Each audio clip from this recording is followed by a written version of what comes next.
I'm Leslie Lefkow. I'm the Deputy Director of the Africa Division, and I oversee our work on East and Southern Africa.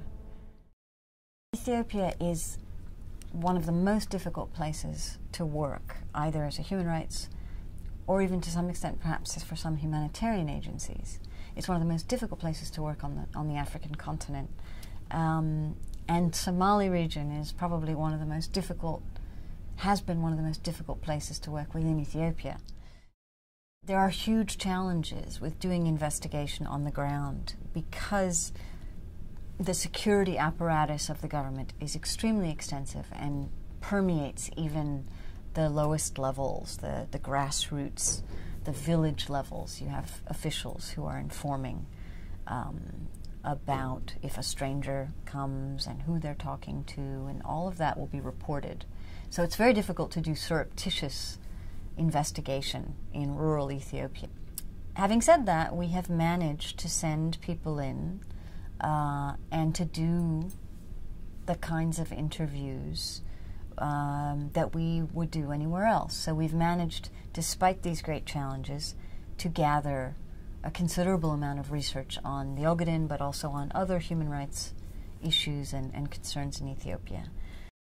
Human Rights Watch has been monitoring the situation for the past 5 years, and we've been trying to document the evolution of the conflict and the crimes committed by both the Ethiopian government and a rebel group known as the Ogaden National Liberation Front. The way the Ethiopian government targets people associated with insurgent groups, or people it believes to be associated with insurgent groups, is an enormous problem from a human rights point of view. Some of the kinds of human rights abuses we've documented include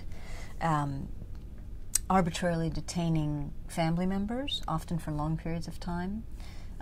We've documented sexual violence against women and girls, sometimes if they're viewed as being members of the ONLF or supporters, or simply just because they are family members. I mean, there's a kind of guilt by association that is used to target the family members. We've also seen forced recruitment of militia in the region. We've seen summary executions where suspected ONLF members have been executed pretty much in cold blood. There's still a lot of concern about the human rights situation in the Ogaden. There's no question of that. And I think, you know, the other issue is, if the Ethiopian government doesn't have anything to hide, then why don't they allow independent investigators and journalists access to the region?